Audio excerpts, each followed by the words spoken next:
to the White House, South Carolina, because we're first in the South. And Horry County, you guys and gals literally bleed red, white, and blue. Like it is MAGA blood. You guys love Donald Trump. Thank you for delivering Donald Trump, South Carolina, Horry County. Thank you. I mean, they went after President Trump. They indicted him. They raided his home. They impeached him. And they even shot him. But you know who carried Donald Trump in those tough days? It was God. God carried Donald Trump. Just like God is going to carry the United States of America with Donald Trump as president, they are going to save our nation. And we did that. We did that right here in South Carolina. Now the establishment, they're coming after me just as hard as they're coming after Donald Trump. And if they can't find it, I'm going to tell you, they're going to make it up. And I thank God every day. I got saved about 6 years ago. All of my stuff's out there. I mean, you can find it on the internet. It is there. Sometimes it was me. Sometimes that was an AI. Only about half of it's true. But that being said, they're coming after me so hard because they are so scared that South Carolina will install an America First governor who will implement Donald Trump's agenda on day one, because Donald Trump's agenda is law and order. And there's no one better than the PD in Horry County and every county across South Carolina that knows that law and order is missing in our state. I recently went to Loris. Who's been to Loris? And I met with the Spivey family. And as I walked into the room at the Veterans Cafe and Museum tonight, I read a statement from the Attorney General of South Carolina, who is refusing to investigate the death and the killing of Scott Spivey. And there are tapes. We know that he was chased 9 miles down the road. And there are tape recordings about the guy that shot him bragging about how terrified Scott Spivey was before he died. We've seen video. We've seen body cam where it was handwritten on a note that said, "Act like a victim." A note that was snuck to the shooter. And you can't tell me, for a man who was shot 17 times from behind and killed by a bullet in the back, that our Attorney General could not investigate this case. He has refused. Boo, that's right, boo. We had a solicitor. This is in the Sumter County judicial area 2 weeks ago. Prosecuted one case of DUI. Do you know how many murder cases are in Sumter County today? Over 60. If you roll down two hours down the road, south of Charleston, when you don't want to spend your money in Myrtle Beach, you come down to Charleston and we take your money. We cash all the checks. 2 hours down the road in Charleston County. Guess how many murder cases are on the docket and not being prosecuted? Over 350 murder cases and attempted murder over the last 7 to 8 years. We don't have trials anymore. We don't have juries. And we don't have prosecutions. And you know why? Because the system is corrupt. We're only one of 2 states in the country that allow our legislators to pick the judges in this state. And then we have an attorney general who runs for office. And do you know who funds his political campaigns for office? The lawyers who have cases before the attorney general and his prosecutors. And then we have solicitors who are supposed to prosecute murder, who are supposed to prosecute child molesters, who are supposed to prosecute rapists. And they're elected. And do you know who funds their campaigns? The lawyers who have cases against the prosecutors. Now, someone tell me how that smells right. It doesn't. And that's why we have cases like Scott Spivey up here in the PD not being investigated, not being prosecuted. That's why we have hundreds of cases across the state not being investigated. Well, on day one, you know who's going to bring law and order to South Carolina? I, for damn sure, am bringing law and order to South Carolina. And just like Donald Trump, who started deporting millions of illegals on day one, and we have a lot up here in Horry County. Y'all see him getting dropped off. You see him at the Home Depot on the corner. That is happening here in Myrtle Beach, and we all see it with our own eyes. That is a fact. But in South Carolina, we are a Republican state. We are a red state. We're supposed to be a MAGA conservative state. And did you know that we have rogue sheriffs here in South Carolina who are sanctuary sheriffs, who are ignoring state law and federal law? And wouldn't you know, over the last 4 years, we had a sanctuary sheriff, Kristen Graziano, and I would say, pay very close attention to the protesters as you leave today, because you're going to see on their boards outside singing praise for sanctuary sheriff Kristen Graziano out of Charleston County, who for 4 years, said she would not work with ICE. She refused to work with ICE. She refused to detain illegal aliens, even though we get paid as a state for the beds that they occupy when they are detained. And she let out rapists, she let out murderers, and she let out pedophiles who are here illegally in our state. She let them walk free in South Carolina. They could leave Charleston and come right up in their car to Myrtle Beach, or Greenville, or Spartanburg, Columbia, anywhere in the state, anywhere in the country. She did that. And do you know who stopped her in November of last year? I did. I was the only person. Not a single statewide leader in South Carolina said a damn thing about Sanctuary Sheriff Kristen Graziano, but I did.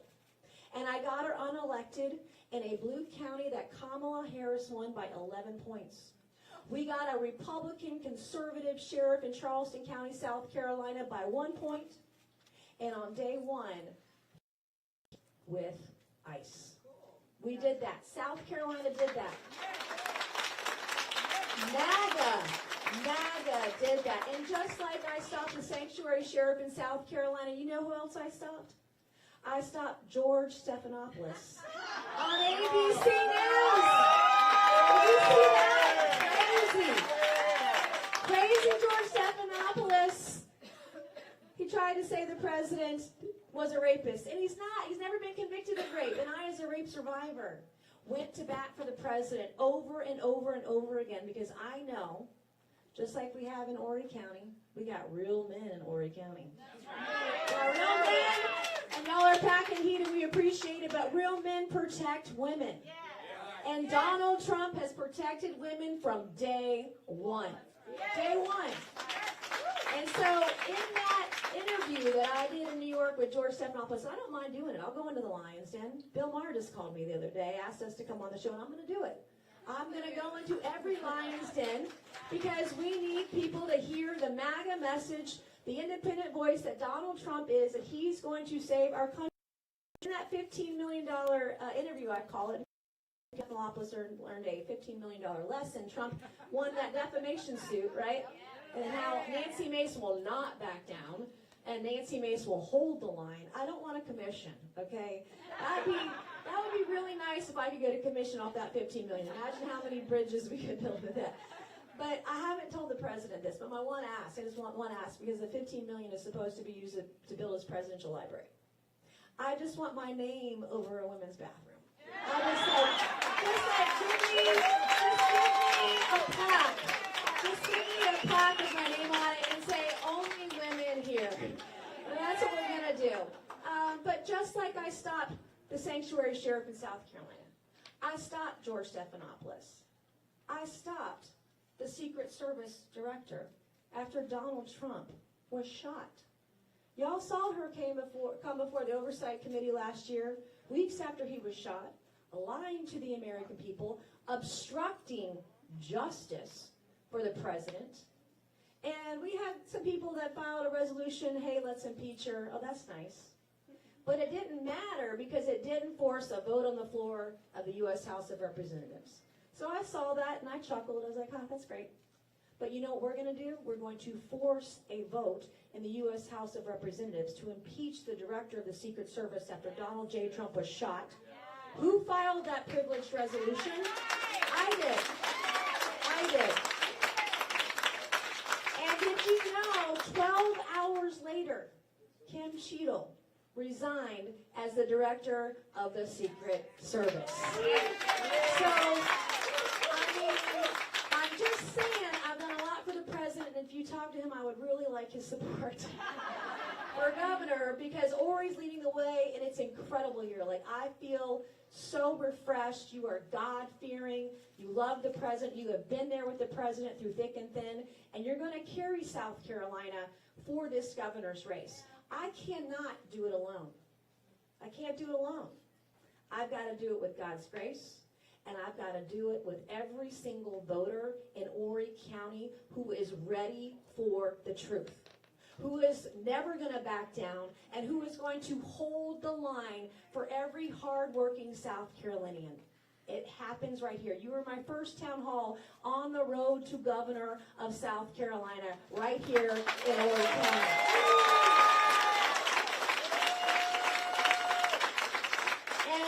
Before I wrap it up, because I want to do a little bit of policy, because the press says I like my pajamas. They want to write about my pajamas. They want to write about my memes, and they're funny. I think it's funny. Some of it's very funny because the ridiculousness of the left, they're insane. They're lunatics. I have a little bit of fun with it. I want you to know what it's like to drive 12 hours through the night to get to D.C. to vote on the big, beautiful bill. I did that. I did it. We were in a nice van. We had some dark chocolate. We stayed up all night, and we did it. We got there, and we voted like 10 minutes later. It was fantastic. But that's what I'm willing to do for Donald Trump. When my flight got canceled, my staff and I got in a car, in a van, and we hit the road, and we drove 12 hours through the storms, through the rain, through the night, just so we could vote on the big, beautiful bill. The last thing I want to say, two more things, is that when we elected Mike Johnson as Speaker in January, it was really important for Donald Trump to get the Speaker that he wanted, and that we did it in the first try. Because if we didn't do it in the first try, it was going to be days, weeks, and months before we had a Speaker of the House. We were down to 2 holdouts who were unwilling to vote for Speaker of the House Mike Johnson, whom Trump wanted. One of those 2 holdouts is in this race. So you know what I did? I called the president on my phone. And he's like, Nancy, I'm golfing. And I said, Mr. President, we got 2 more holdouts. And he'd been on the phones, he'd been working it. He got to the first 7 of the 9, and we were down to the last 2. And I shoved my phone in the face of the Speaker, Mike Johnson. I said, the president's on the phone. And what are we going to do now? And I put the last 2 holdouts on the phone, not just my phone, my personal phone, with the president and with Mike Johnson and with the last 2 holdouts in a private room. And what I witnessed the president do, the deal that he negotiated, the way that he brought everybody together in the room who had opposing views, opposing issues, because in the Republican Party, we believe in freedom. We believe in independence and independent thinking. We don't always agree. And that's okay, but when there's one guy in the room that can bring all of us together, I witnessed it, and that man was Donald J. Trump. So I was there for him when we got the Speaker elected too. But 6 years ago, people say, well, don't you have any hobbies? Like, what do you do? I said, I just work. I am addicted to this job. I love what I'm doing in the House and Congress. But I have learned so much of how to be an effective legislator. The press won't tell you. I'm one of, I've drafted more bills than most members of Congress. I'm ranked like 1.59% or something. I'm in the top 10 or 12. I'm very methodical about the policies, and I want to bring that same energy to the state of South Carolina. The reason I am so passionate is because God has given me so many second chances in life. I didn't come up clean. I'm a high school dropout. I dropped out of high school at the age of 17. I took a job at the Waffle House on College Park Road in Ladson when I was 17. Who's been to Waffle House? Who's my Waffle? Okay, where are my after midnight Waffle House people? And I still have Hotel California on my playlist on Spotify. Don't judge. I listen to it every time I hit the road because I feel like I've been to a Waffle House. But that's where I got started. I stood on a piece of duct tape a foot wide, and I would yell to the cooks in the back of the kitchen at the Waffle House how my customers wanted their hash browns. Smothered, covered, chunked. You can get them peppered now. They have fancy jalapenos. Don't get them, they're really hot. But it's still the best cup of coffee you can get for $2 in America. And it sure as heck ain't Starbucks. So I don't want that woke coffee at all. But that taught me a lesson about being humble. It taught me about the value of hard work. And it said maybe I wanted to finish high school. Maybe I had made a really bad mistake. And my parents said, if you're going to stop going to school, you got to start going to work. And that's what I did. And finally, I would eventually get the equivalent of a high school diploma. I would go to the Citadel, where I become the first female graduate of the Citadel. 26 years ago this summer, and I'm feeling old. I'm getting close to 50, and I got a kid who just graduated high school and going to school. But the Citadel taught me about courage, and it taught me about having a backbone. And it taught me that sometimes we just don't care. We're going to do the hard work because we're going to do what's right every single time. And that is a tough lesson to learn as a kid. And I got out of college and I made my way, about 6 years ago in 2019, May of 2019, I was going through a divorce. Not my first one, my second one. I know there's some of you in the room when we share that. I know I'm not the only one. But I was in church and like, why God? Why is this happening? How do I get through this? And I was thinking about running for Congress. What was I going to do? What was I going to be when I grow up? But I still didn't know. I still don't know. And I'm sitting there in church, and it was Josh Surratt, Seacoast Church, and he's preaching on Jeremiah 6:16. And it's about being at a crossroads in life. And I was at a devastating crossroads. Would I be able to keep my home? Would I be able to keep my children half the time? How would this look? Would I have the money to pay the mortgage? What would I do for a job? What was my future? What did it look like? And I'm bawling, I'm in tears, and my son, he was 12 at the time, he put his little 12-year-old arm around my waist. And he squeezed me and he said, Mommy, I love you. I think it's the first time my kid, they don't want to tell you they love you at 12. But he said, Mommy, I love you. It's going to be okay. We are going to be okay. And by the grace of God, I have not since spontaneously combust the first time I went in. And that I learned that the church is for sinners, not saints. And that the road to redemption can be long, but it is graceful when you believe in God and you obey Him. He gives you everything. I don't need riches and money. I need riches in getting South Carolina straight and serving people that got me to where I am today, because I've been there. I have been in a tough spot. I have been broke. I have dropped out of school. I have questioned whether or not I would make it. I have been part of a broken justice system because of what happened to me 2 years ago. As a member of Congress, what happened to me 2 years ago could happen to me. Then what the heck are they doing to everybody else who doesn't have a seat in Congress? And I want to take what's broken in South Carolina, and I want to burn it down to the ground and build it right back up, right where it needs to be. Because you earned it. You deserve it. And you deserve someone who's going to work 24/7. I don't sleep. I went to bed at 1 and I was up at 4. Okay, I am Trump in high heels. I love what I'm doing. I mean, he doesn't sleep. I don't do the McDonald's fried fish. I can't. He's way healthier than I am. But I'm following his lead because he set a good example. And no one will work harder for South Carolina than I will. So thank you for being here. God bless you. I'm going to show you a couple of my plans, because I don't want you to believe what the fake news is going to tell you, that Nancy Mace only does memes. Not to take her seriously when I am one of the most serious members of Congress. They don't like conservative women. They don't like it when women speak up. The left hate women. They want men in our bathrooms. We're going to stop that in South Carolina, because on day one, if you give me a bathroom bill, state legislature, I will sign it into law. We're going to keep men out of women's spaces. But one of the things I wanted to show you one of the things I want to show you is on this map, you'll see in South Carolina, we have the highest state income tax rate in the Southeast. We have a 6% sales tax. We have high property taxes. We have a hovering around 6% state income tax. North Carolina is lower. Georgia is lower. Tennessee just got down to 0. Florida is 0. Texas is 0. We cannot compete with other states when our state income tax is this high. So on this board over here, we have a state budget that's worth about 40.1, 41.6, somewhere in there, just over $40 billion a year. And there are three different major buckets in the budget. One of them, when you're reading about the state budget, is called the general fund.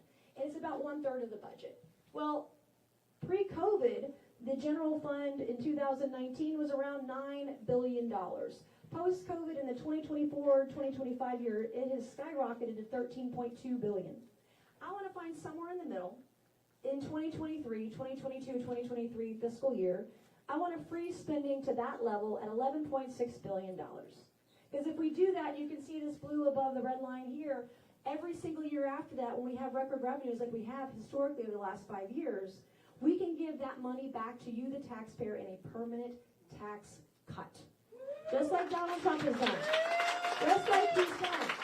But to speed it up, you'll see I have earmarks on this board. We've all heard of earmarks, right?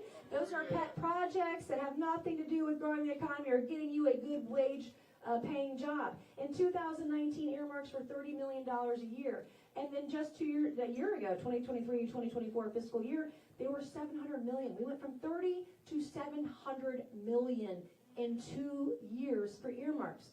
So to speed up the general fund rebate back to taxpayers, if we just cut earmarks in half, hell, I would take 0. But if you just cut them in half, you can speed up the tax rebate. If we had every state government agency cut 2 to 4%, you can speed up the taxes from 5 years to 0. My plan is called 5 years to 0. If you froze hiring in the state government, you could speed up this plan. And so we'll go on to the next board for that. That's my plan for taxes. The next one, I think, is education. What do we have? That's 5 years to 0. I just went through that. We can pull that one down. When they say I don't do policy, I do a lot of policy. I wrote this policy, by the way, myself. Okay, law and order, we've heard it. No sanctuary loopholes. The other thing I forgot to say, I want to fine businesses. If you are employing illegal aliens for labor and we catch you, you will be fined $1,000 a day. We're going to give that revenue back to taxpayers. We're going to find you. We're going to find you, and we're going to fine you. We're not going to have any sanctuary loopholes. There are Republicans in this state legislature who will tell you we've banned sanctuary cities, we've banned sanctuary policies, but they did not ban sanctuary sheriffs. And when we had one, nobody spoke up. And so we will not do that. We will work with ICE from day one. We have over 400 beds available right now that the state has empty that we could provide to ICE and to DHS to increase the deportations we are doing every single day in South Carolina, and the state can get reimbursed for it. We are not doing that now. So that is something else that I would implement. The other thing, we are going to prosecute crimes. Gone are the days of no juries. Gone are the days of no prosecutions. We have a prosecutor, I told us in Suffolk County, case 2 weeks ago in 1 week. And there were 60 murder cases in Sumter. It's crazy. And if we have solicitors that are refusing to prosecute cases, I want the state to defund those prosecutors. We're done. We're done. I want justice for every single victim in South Carolina. I also want to increase the penalties for violent crimes. We're not following the mandatory minimum sentencing. We're not doing that. And for some of these crimes, you're getting a $100 fine, a $500 fine. It's nothing. And they don't even have to pay it. And I will tell you, there's a case I'm talking about that Al Wilson, our Attorney General, prosecuted recently, and he denies it, he lies about it, is the case of Donald Gresh. And I encourage you to go Google Donald Gresh. He's a convicted pedophile. He was found with 1,900 images of toddlers as young as 3, being raped by animals. I am not lying. You can find the files, the police reports and everything. The police are men and women in blue. They do all the investigation, and our AG and our solicitors don't prosecute. That's what happened in this case. He was charged, he was indicted. There was a nice, big, beautiful press release that Alan Wilson put out. Oh my gosh, we're going to prosecute this pedophile. 60 years. He's looking at 60 years. Alan Wilson did a plea deal in 15 minutes and denies it. It's in the paperwork. You can read it for yourself. And in the plea deal, they pled down every indictment except for one. Does anyone want to guess how many days Donald Gresh served in jail? 1 day in jail for a pedophile that had 1,900 images of kids as young as 3 being raped by animals. 1 day. Donald Gresh isn't the only one. Do you think that would ever happen on my watch? No. Hell no. Not happening. On education, we have been talking about school choice for decades. I, of course, support school choice, and I support expanding school choice. But in the meantime, until we have that fight in the courts, there were 2 things. The state of South Carolina, we're about 25th in the country on what we spend per student. Okay, we're 25th, right in the middle. We're like dead last in outcomes. I mean, we're behind Mississippi. I don't want to be behind Mississippi in anything. If you're from Mississippi, we love you. Thanks for bringing your money here. But I don't want to be behind education in Mississippi, okay? It's 2 things. And I'm modeling this a little bit after Florida. Okay, I have read what other states are doing. We're not going to reinvent the wheel. We're going to do what other states are doing, and they're doing better. They're doing well. We want to do it too. Mandatory, automated, you're held back in 3rd grade if you can't read and write. Okay? We're going to narrow those exceptions. I want our young boys and girls to be able to read and write, because if you can't read and write, if you're not ready for middle school, you'll never be ready for high school, and you'll never be ready for those good paying jobs we have right here in South Carolina. And if the kid cannot read by 3rd grade, then we're going to assign them a reading mentor. And they're going to be required to read 90 minutes a day while they are in school. That is what the state of Florida does. We can do it here in South Carolina, because literacy is the way to bring our children out of poverty and into prosperity. And then the second thing that I want to do is I want to have 2 very distinct high school diplomas. Not everybody in this room has a college degree. You don't need one. In fact, my plumber, oh my God, who's called a plumber lately? I think I'm paying like $300 an hour, $400 an hour. My plumber vacations in the summer in Cape Cod. So I'm doing it wrong. You know what I'm doing when I retire? I'm going to be a plumber. But I want to have 2 very specific degrees. One for the kids who are going to go on to college, a 2 or 4 year degree. That's great. But then I want to have a second track. I want these students ready and certified in a trade and highly skilled job. Okay? We will have a specific diploma track. If you are certified to weld, you get a high school diploma. If you are certified to become a plumber, you get a high school diploma. If you are certified as an electrician, you get a high school diploma. If you get your CDL or commercial driver's license, you are going to get your high school diploma. And kids who are watching around today, if you have a CDL, the starting salary for a lot of truck drivers in South Carolina is $80,000 a year. In fact, when I graduated from the Citadel, it's crazy good. I graduated from the Citadel, I had a 4-year degree. I taught myself to code. I became a computer programmer my first day out of college. I made $35,000 a year. Well, one of my high school boyfriends from Stratford, he was a welder. That guy at 18 was making $80,000 a year. He owns 2 homes today in Somerville. Like, he's done really well, and if you have a nuclear welding certificate in South Carolina, you're making $110,000 a year. It's incredible. And I don't want us importing these jobs from North Carolina or Georgia. I want them created right here at home for our people. Your sons, your daughters, you. All right, next one, so we can do pictures here shortly.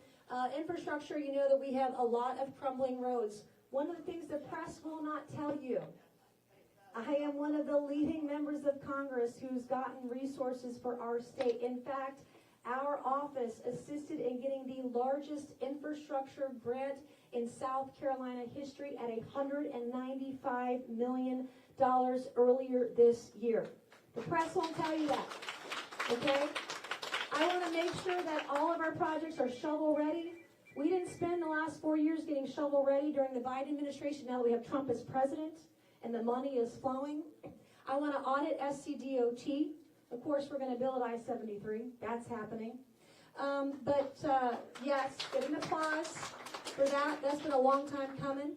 And I want to work hand in glove with our delegation in Congress to show them how we can get these authorizations, how we get the appropriations, getting more grant funding. It is going to be a robust operation because we are not there yet. We don't have the resources that we need to take care of our own roads and bridges. And then lastly, I got two more things. Women and kids and the energy.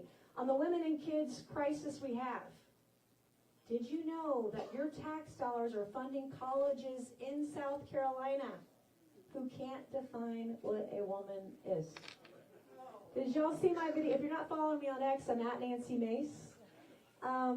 But a couple months ago, I discovered that Clemson University had a form on their website with 15 genders. And did you know male and female were not two of the genders? I am not lying. I did a video on social media. 3 hours later, I got a call from the president of Clemson, and the form was taken down.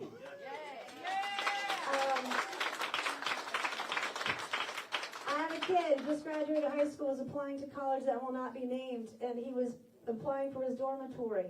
13 genders on this university in South Carolina. He's like, Mama, you've got to take a look at this. He's like, but don't screenshot it. I screenshot it, okay? I couldn't help myself. So I did a little video on social media. 48 hours later, the school took the form down, and I'm not even governor yet. Imagine what we will do. We had another school that was promoting cross-dressing on its website.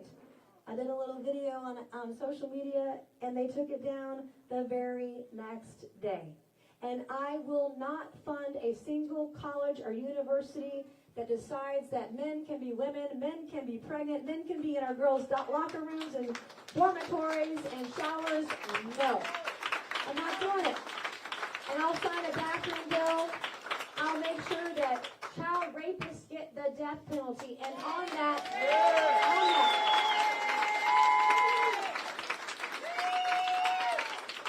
oh, the press is going to be so mad. They're not going to tell you about this one either. 3 weeks ago, we did the National Defense Authorization Act in Congress. I sit on the House Armed Services Committee.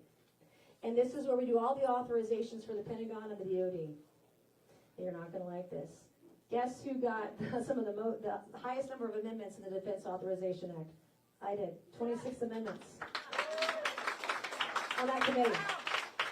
Now, one of those amendments was to amend the UCMJ, the Uniform Code of Military Justice. If you are a child rapist, you will get the death penalty.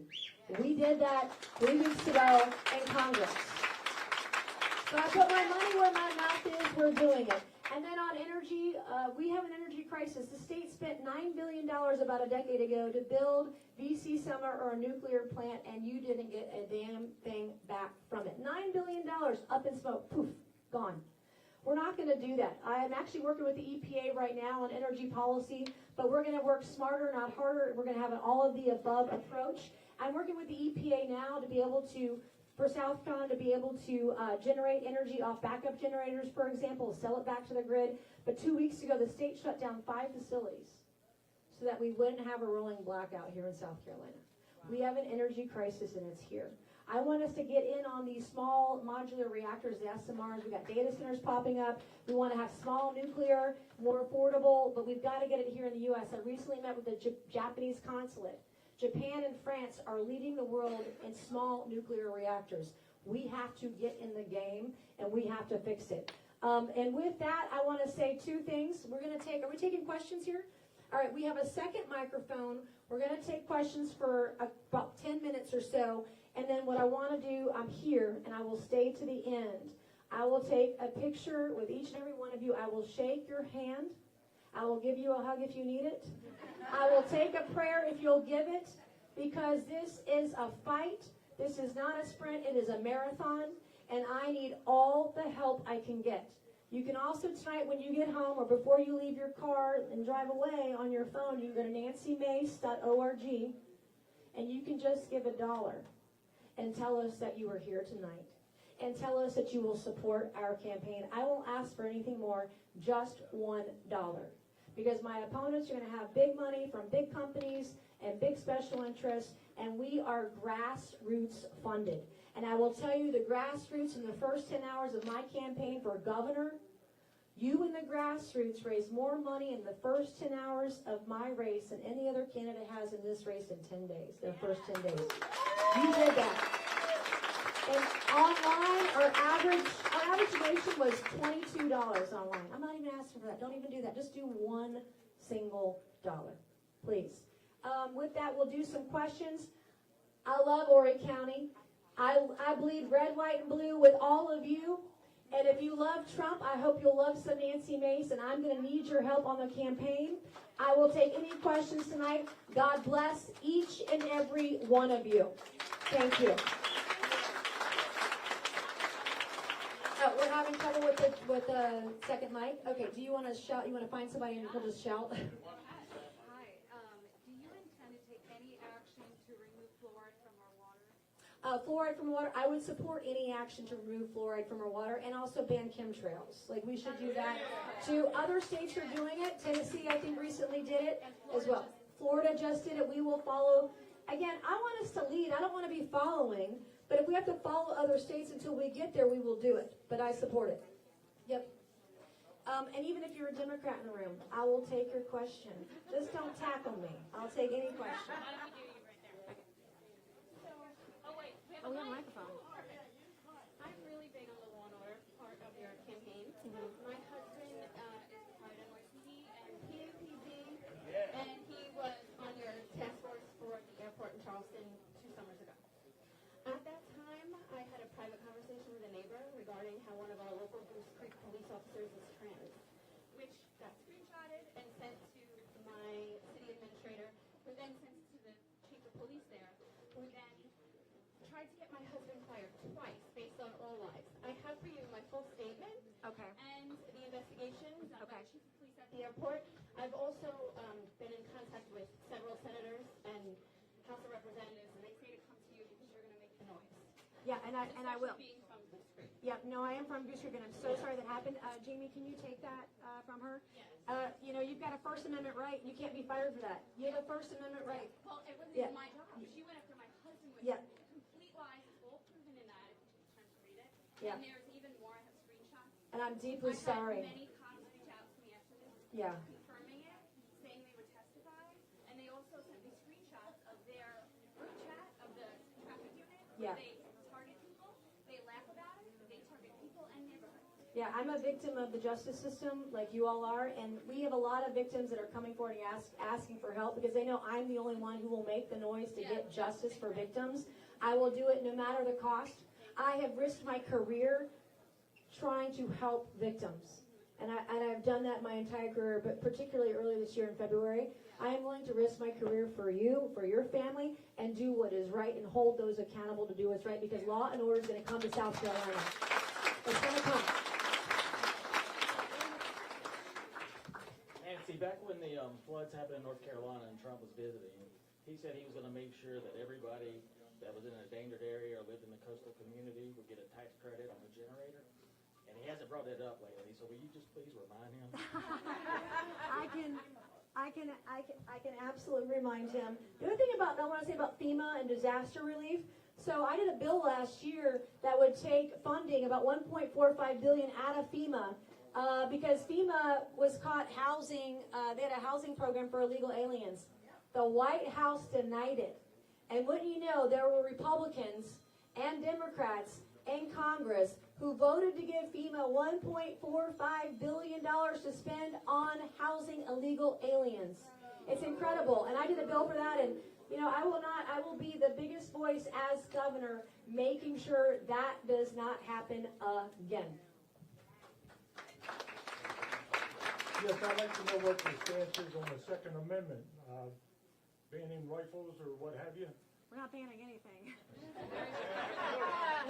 We're not banning anything. And if you follow me on social media at Nancy Mace, I was just at a company, nice jeans. I was just at a company called R2P. So some of the best bulletproof doors made in America or made right here in South Carolina. And I actually took a 7.62 round into one of the doors. I barely missed the target. I was like 1/4 of an inch off the target, but I shot the other day and I was reminded to get back at the range. But we're not banning any guns. When I was a state lawmaker in the State House a couple years ago before I went to Congress, I wrote a bill making reciprocity when you needed the permit in South Carolina and other states. I drafted a reciprocity bill. I've been very supportive of it. I own several firearms myself. If you're asking, my favorite gun to carry is a 6-hour P365. That's my favorite. I like that grip. It's perfect for my hand. H&K is good too. It's too big to carry though. Constitutional carry? What's that? Constitutional carry? Oh, I'm all for open carry, constitutional carry. Okay. Yep. Nationwide? Oh, yeah. Yep. Nancy, my question is everybody seeing Doge doing its thing up in the big White House? Are you going to bring that here to South Carolina? And the rumor is it's already on its way. I hope like hell Doge, South Carolina is on its way. We just signed a rescission package that would cut $9 billion that Doge identified in cuts. I've helped Doge find some of these crazy contracts where we're wasting hundreds of millions of dollars, sometimes billions of dollars, gotten some of those contracts canceled, have had a hand in that. We already have a committee that's supposed to be looking at waste, fraud, and abuse in South Carolina, but I don't get the sense they're doing anything. And so in my economic plan to reduce the state income tax, mandating that agencies cut 3 to 4% annually, doing hiring freezes, all of that gets us to that moment. And of course, we've got to audit some of our agencies, particularly the Department of Education. I want to know where all the money's going, and can we take some of it out of the bureaucracy and give it to our teachers? Oh yeah, Common Core out the window. All right, we'll do 3 more questions because I'm sweating. I am sweating, and I want to shake your hands and give you a hug, and the lady in the back in black right there. Hey, baby, how are you? No, I ain't seen you since the last time. Thank you for being here. This is the question I need to ask you, just for you to let me know who I should be talking to, or is you the person that I need to talk to if you get in the seat? What I'm worrying about, I'm running for city council in Myrtle Beach, South Carolina. What I am definitely number one about is our public safety. So what about as far as, giving the money and helping out, giving us more, trainees and give us an incentive or whatever we can do to make better for our safety for our areas, put it that way. So with regards to public safety and training, we have basically one police academy. And you have to go to Columbia to train there. When I was a state lawmaker, I worked with different chiefs of police in South Carolina to get resources to regional areas, whether that was Horry County or the Low Country, the PD, the Low Country, the Midlands, the Upstate, et cetera, to have regional training facilities so we could more quickly train our policemen and women. That still hasn't happened. And it doesn't have to cost a lot to do it, but we're not doing it. And it is something that I would support because we've got guys who sign up to put their life on the line, guys and gals, to put on the uniform and keep our community safe, and they can't get trained. And so they sit there for 6 months, 9 months, however long it is, pushing some paper and a pencil behind a desk, not getting trained and getting out there on the streets and keeping us safe. And the other thing that we have to do, because I've gone on some ICE raids, I have gone on some drives, some rides, ride-alongs with police. But we also have to have our community, our business community, also get on board. We have hotels that they call zombie hotels that you can drive by. And you can see people high as a kite on drugs and prostitution and fentanyl and human trafficking and all these things. And where are our municipalities and counties and towns? Where are the resources to help them fight this kind of thing that's happening right on the streets of South Carolina? And then we know that there are certain streets in our state that are taken over by the Sinaloa cartel, by the MS-13 gangs, by Tren de Agua. I mean, in my hometown of Goose Creek, like 4 years ago, like one of the largest human trafficking busts in Goose Creek, 28 people arrested. We had 3 Tren de Agua members arrested a couple weeks ago for trying to steal from a gun store in Summerville, South Carolina. It's crazy what's happening, which is why I want our state, we want to have trained law. I would deputize our police officers to detain illegals. Let's go. I'm ready. Let's go. All right, one more question, I think. One more question. I would like to know what you're gonna, the kids that are graduating, they need to know how to be an adult, to take care of themselves, to clean. Can we bring back home ec? To go to the Can we do grocery home ec? We store, gotta bring back home ec. you know, to open a checking account. They need American history. They need all those things to survive in the world. And the majority of them don't get that. And if our schools and the parents don't do it, how are we gonna have good citizens in this country? I love it. I think I heard you want to bring home ec back and teach those basic skills. We can bring home ec back. I also want to bring back cursive. Like these kids, they don't know how to sign their name. Like, how can you sign your name if you don't learn cursive? And the thing, I love to write. All those boards you saw, my policies, I wrote that. Op-eds, did you see that I write them. I love to write. And when you learn to write, especially when you learn to write in cursive, our kids learn to think. And so we have got to bring cursive back so our kids can get to critical thinking. Thank you all. God bless. We're going to do a line. Piper's going to tell you how we're going to do it. Okay? All right, everyone. So we'll take your phone. We'll take a picture. Then you'll look at our camera. We'll take another picture. We'll all line up right here. And we'll feed out this way. Make sure we have a clear path to get out of the door. It may be raining out there, but that way we can all get out safely. I think the line should go this way. Line should start over there. Line start over there. The line will start over here, and we will funnel out this way.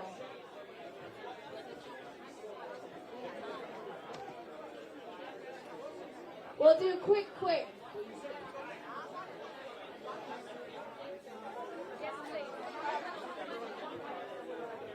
Everyone, make sure you have your cell phone out, ready to take a photo.